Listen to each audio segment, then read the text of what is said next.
Rhiannon.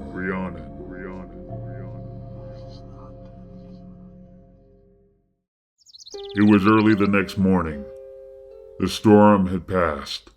Blue skies had returned.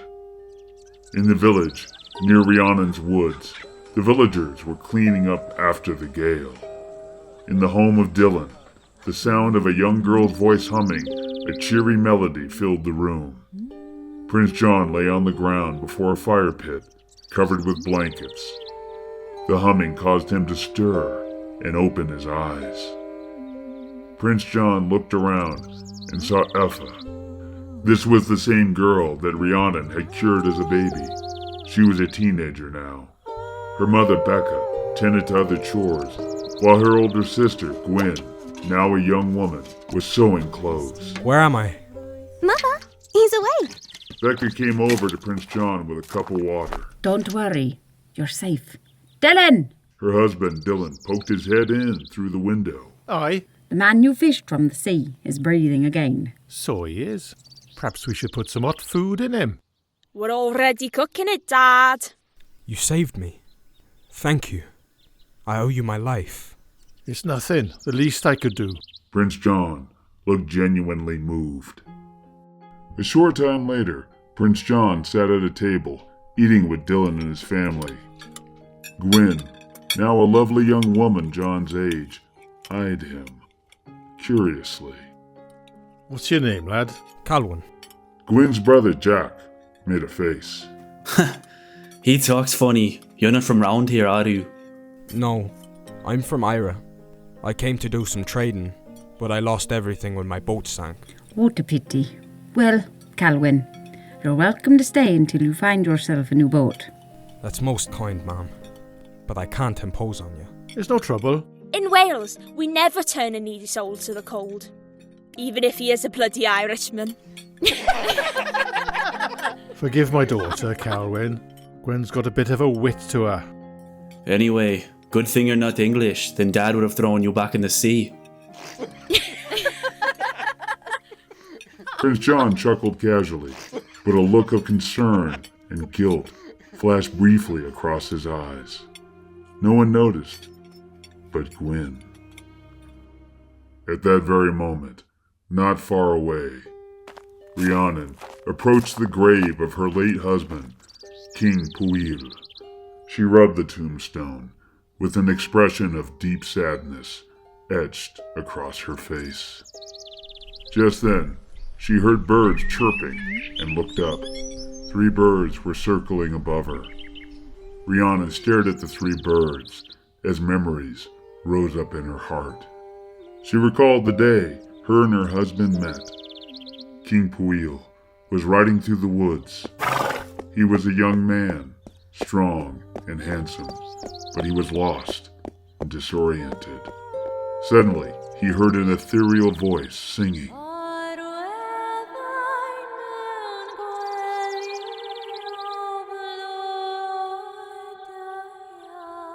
Pwyll followed the voice until he came to the sacred meadow. We saw Rhiannon sitting on her white stallion, Beca. Pwyll galloped towards her, but Rhiannon laughed and rode off. Pwyll gave chase through the forest, but he couldn't catch her. Rhiannon stayed just out of his reach, toying with him. Finally, Pwyll stopped, ready to give up. Just then, Rhiannon appeared beside him on her white stallion. Pwyll dismounted and walked towards her, staring into her beautiful eyes. Who are you? Rhiannon. More happy memories flooded through Rhiannon's mind, of her and King Pwyll spending time together in the woods. Rhiannon showed him the magic of the forest. King Pwyll was enthralled with her. He brought her gifts of gold and silver, but Rhiannon shook her head, rejecting them all. Your true love, 'tis the only treasure I need. King Pwyll gently took her hand and kissed it. You have it already, milady. It was not long after that Rhiannon and King Pwyll stood together under the sacred tree. They were getting married in a pagan ceremony. 3 birds circled overhead. Rhiannon and Pwyll placed quarter-moon necklaces around each other's necks. They kissed. But then a sad memory came into Rhiannon's mind. She was running out of her cottage, distraught. Her son, Pryderi, 5 years old, was at her side. Aldith and several knights stood sadly around a stretcher. King Pwyll was lying on it, dying. An arrow was embedded in his chest. Rhiannon threw herself on Pwyll. He looked up at her with pained, fading eyes. Pwyll, no! She tried to do an incantation to revive him, but Pwyll clutched her hand and shook his head. It was too late. You will always be part of my soul, my love. Pwyll's eyes closed. He died.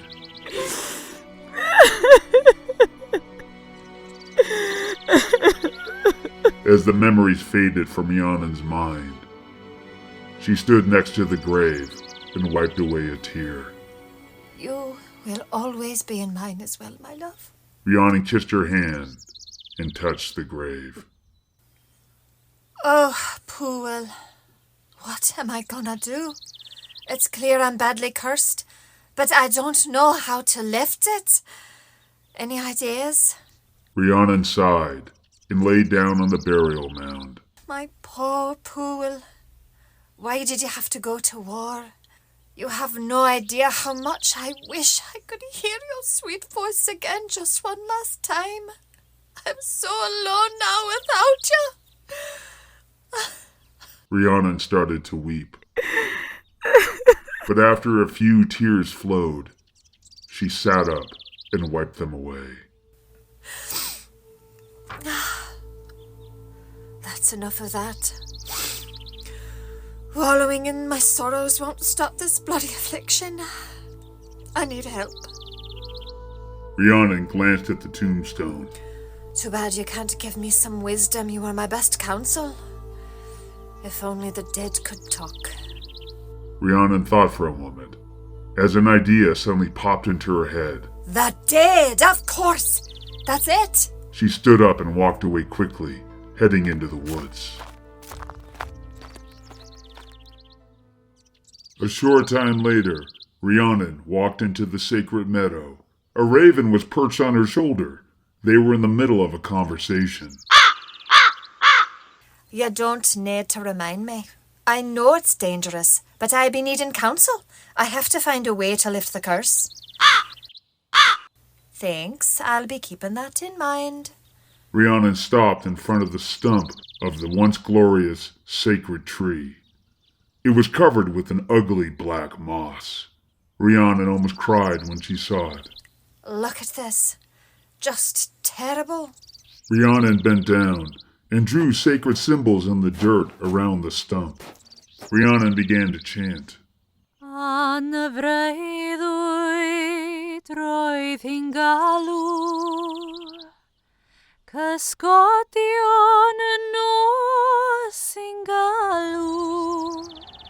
Rhiannon went into a trance. A wind swirled around her. Everything turned to night as she entered a shadowy realm between worlds. The stump of the sacred tree started to move. Mouths formed on the surface of the wood. They spoke. Foolish woman. You betrayed us. You brought evil to the garden. Don't help her. Kill yourself before the darkness spreads. I'm sorry. Please, help me. As the spirits spoke, black vines slowly snaked out of the tree stump and wrapped around Rhiannon, holding her. You're beyond our help now. Her heart is empty. Filled with sorrows and hatred. A soul that feeds on darkness cannot find light. Death is the only way. Die! The vines began to wrap around Rhiannon's throat. But suddenly, one of the voices cried out. No, there's another way. Love is the answer. Love. Love. Love. Love. Rhiannon grabbed the vines around her neck and tore them off, ending the trance. The night was suddenly gone. It was a bright, sunny day again. Rhiannon looked around, a little shaken, but otherwise she was all right. The raven landed on her shoulder. It squawked at her. I'm all right. Rhiannon clutched her chest. Love, that's the answer. At that moment, a short distance away, Dylan and Jon walked through the village. Everyone was helping each other clean up after the storm. I heard talk in my travels that King Llewellyn is preparing to drive the English off. So they say. I wouldn't know much about it. Folks got no time for war and politics round here. Just then, 2 young village women stopped in front of Jon. One of them handed Dylan a basket filled with clothes and food. Mom, Dylan, brought you some extra food and clothes for your guest. Miss him? It is. The girl smiled flirtatiously at Jon. Pleasure to meet you, Irish. He's got a name, it's Calwen. Now, be off, he's busy. The girls laughed and headed off. Dylan shook his head. You best be careful. There's more women than men in this village. You'd be lucky to escape Wales without a ring on your finger. They shared a laugh. Then Jon looked around, impressed by all the villagers helping each other. Tell me, Dylan, I see all you working together. Who's in charge here? No one really. Everyone just pulls together like a family. It's the only way to survive, by looking out for one another. Makes sense. Dylan handed Jon an axe and pointed to the nearby woods. You'll be needing some wood to build you a new boat. Take a tree or 2 from the forest. Just be sure to leave it be if it's a sapling.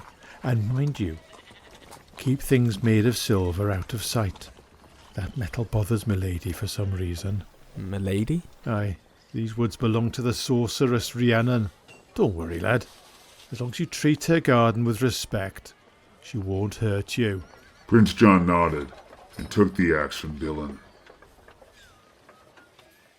A short time later, Prince Jon walked through the woods, whistling a happy tune to himself.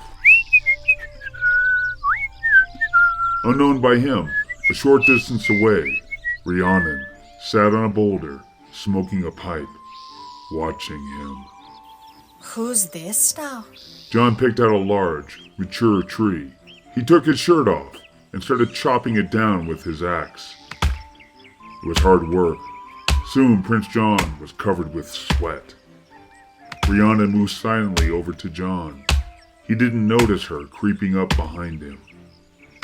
She touched his temple and said something in her ancient tongue. Tawalo. Prince Jon froze. He was caught in a spell that seemed to immobilize him. Rhiannon walked around Prince Jon, studying him.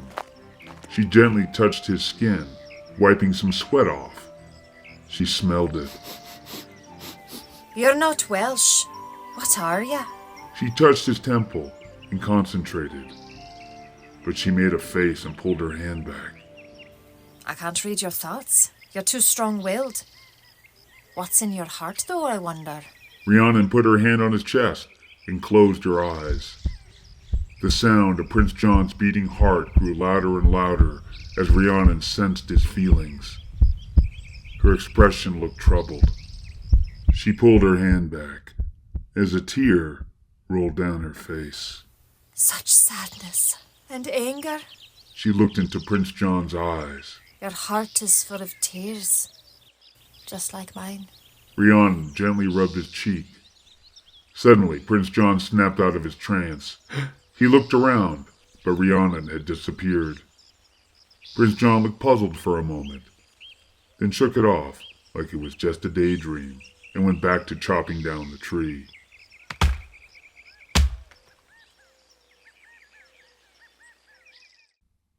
Over the next few weeks, Prince Jon became more integrated and friendly with the Welsh villagers. The men of the village helped Jon cut the tree into planks and then assemble his boat. Jon returned the favor by helping the farmers gather their harvest. He watched Dylan laugh and play with his family. Gwen tried to teach Prince Jon Welsh, and he pretended that he didn't already know it. But she also watched him carefully.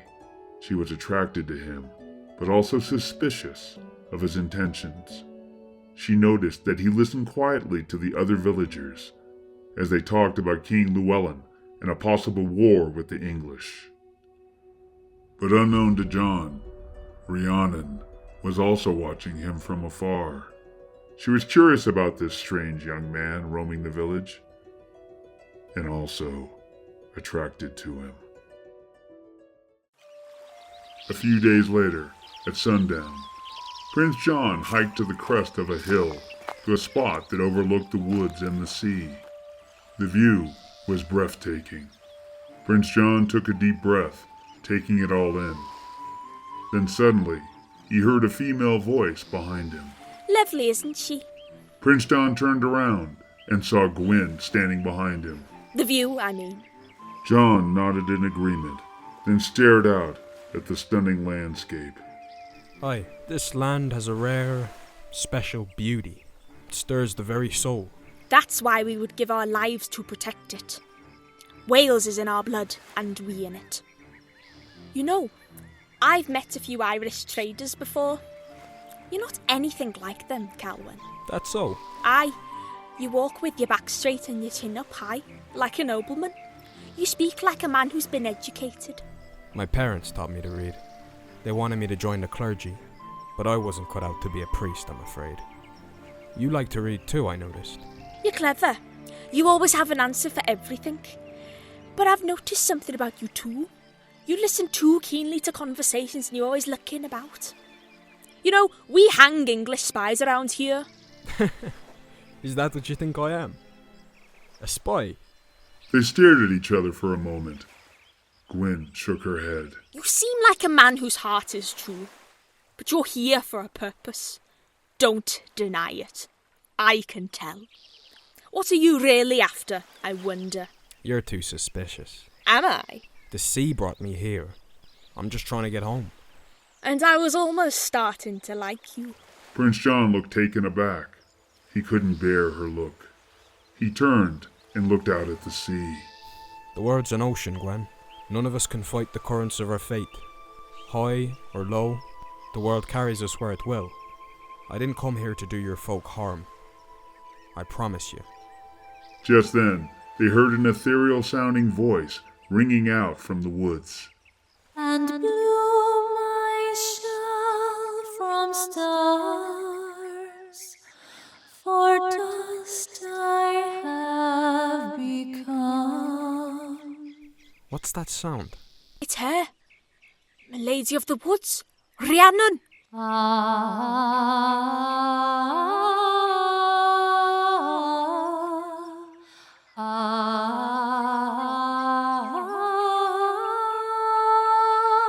Jon looked both intrigued and angered. Why do you worship her so? Because she loves and protects the land and us. She saved my sister Eva from a fever when she was little. But she's a witch. A mistress of Satan. I don't know much about the devil. But I do know Rhiannon's done more for us than that bloody church of yours. I honestly don't know what you Irish and the English see in that religion. All your priests do is come here calling folk heretics and torturing them. What's so holy about that? A thoughtful look passed over Jon's face.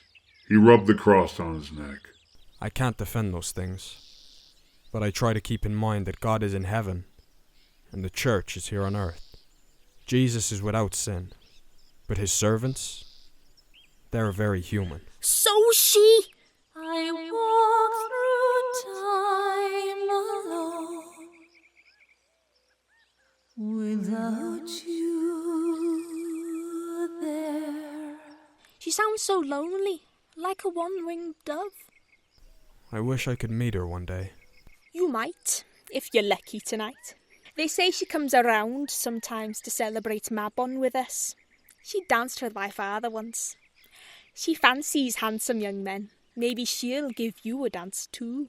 You think I'm handsome? I don't think anything about you Irish, except you need to take a bath. Gwen walked away down the hill. Prince Jon smiled, amused by her wit, but his expression changed to a dark look. as he stared back down at the woods and listened to Rhiannon's song.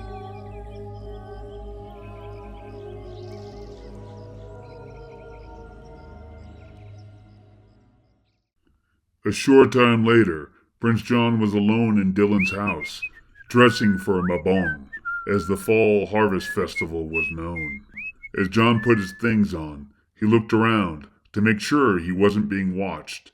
Then he quietly slipped into the kitchen area and took a knife from the cutting board. Just then the door opened, and Dylan poked his head in. We're heading to Mabon. You coming, Calwen? Prince Jon quickly hid the knife under his clothes. Oi, I'm ready. Moments later, Prince Jon stepped out of Dylan's cottage and joined a procession of villagers. They were all carrying torches. In a large clearing, the villagers had set up a harvest festival. It was a huge bonfire where they roasted a lamb on a spit. Mead was served up in goblets. Wrestling and axe-throwing contests were held. Folk musicians played lively tunes, and the villagers formed a big circle.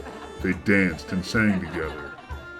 But from the edge of the trees, unseen by anyone, Rhiannon watched the festivities. She smiled at the merriment. Then her eyes found Jon, sitting by himself, drinking mead. She followed his gaze over to Gwen. Rhiannon raised an eyebrow, getting an idea. Just then, her raven landed on a branch next to her and squawked. Oh, shut your beak. I don't care if it's devious. I have to save my soul somehow. Back at the festival, the old Wicca woman entertained children with stories about Rhiannon. Prince Jon listened to her intently as he sipped his mead.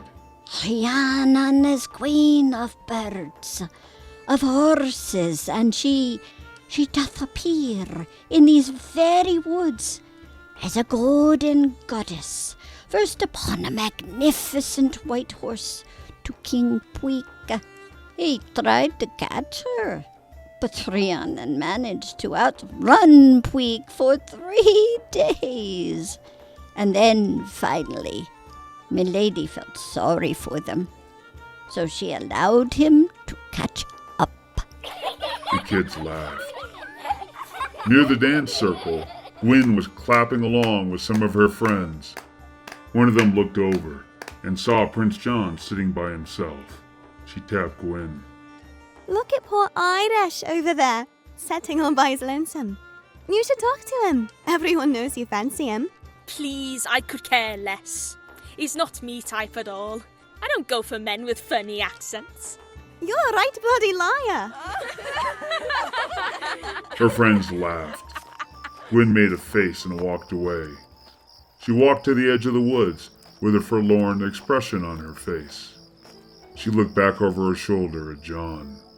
Suddenly, Gwen heard her name whispered. Gwyneth?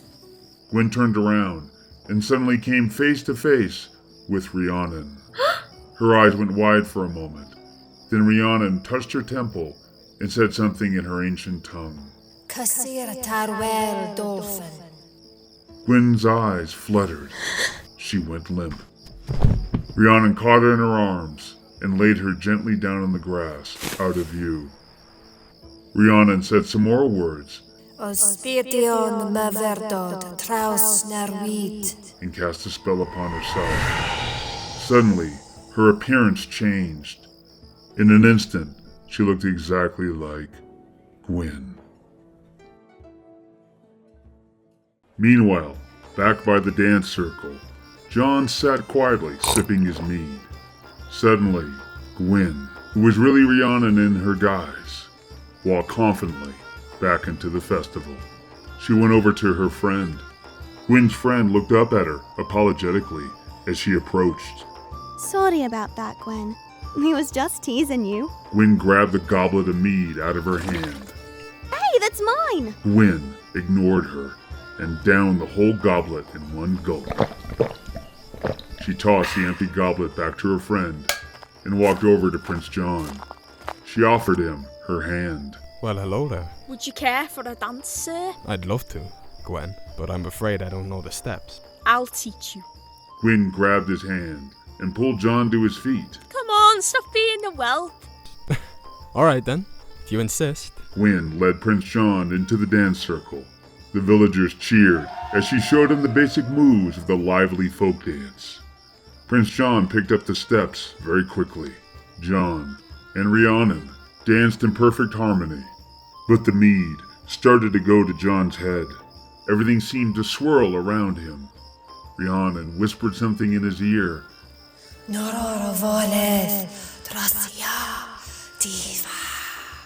And Jon felt even more intoxicated. The music sounded sweeter. Gwen looked more radiant in his eyes. As the dance ended, Jon spun Gwen into his arms. She looked up at him and planted a kiss on his lips. Gwen's father and family looked at each other, stunned by her boldness. Gwen smiled at Jon. Then she scampered into the woods, beckoning him to follow. Dylan called out to her in surprise. Gwen, where are you going? Come back here. Completely intoxicated by the mead and Rhiannon's spell, Prince Jon ran after her. Just then, suddenly, the real Gwen staggered up behind her father. Dad? Where am I? Dylan whipped his head around and looked at her, confused. What the devil? Meanwhile, a short distance away in the woods, Rhiannon, disguised as Gwen, led Jon on a merry chase through the forest. Suddenly, Jon found himself alone in a secluded meadow under the moonlight. Gwen, where are you? Gwen? Rhiannon, in the guise of Gwen, appeared behind him. She spun him around and started kissing him. They fell to the ground and started pulling each other's clothes off. For a moment, Prince Jon looked at Gwen and saw Rhiannon. He did a double take, but the appearance quickly returned to Gwen. She pulled him back into a kiss. They began to make love in the beautiful meadow under the moonlight.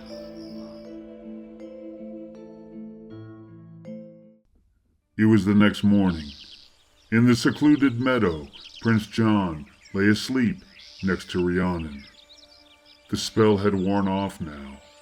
She looked like herself again. Prince Jon stirred. His eyes fluttered open. He rolled over to embrace Gwen, but his eyes went wide when he saw Rhiannon. What in heaven's name? He stared at her as horror and rage washed across his face.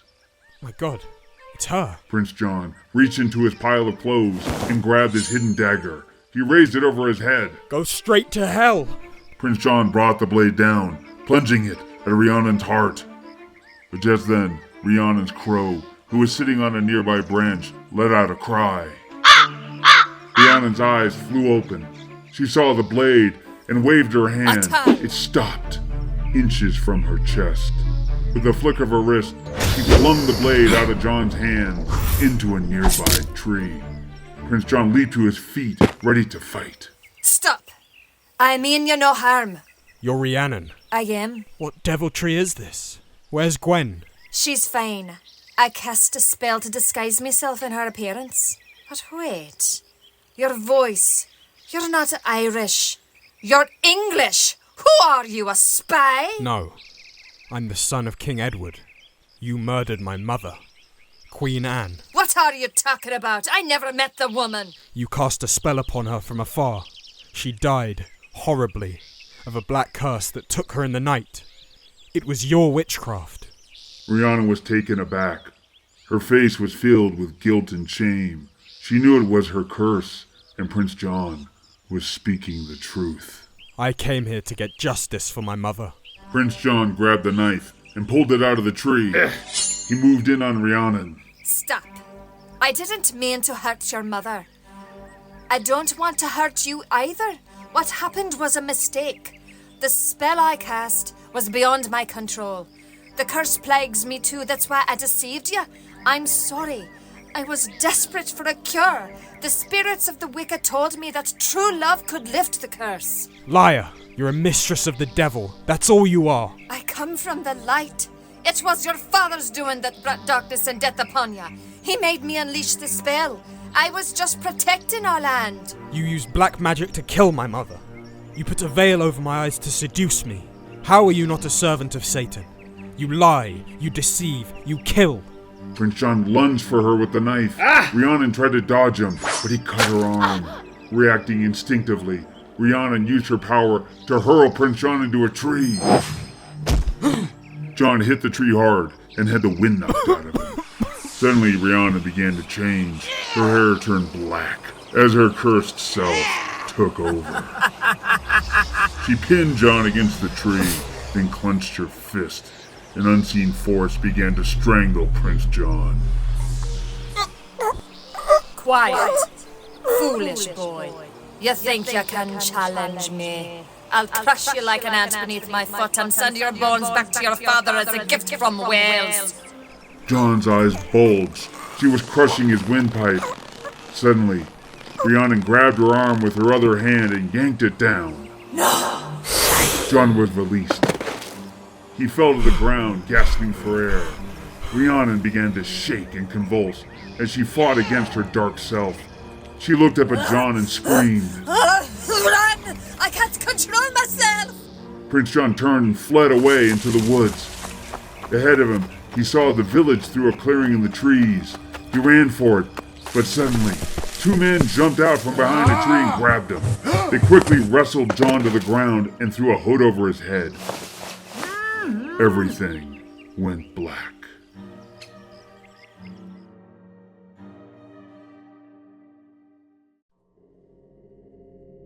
End of chapter 3. Stay tuned for the next episode of Midnight Caller, Rhiannon.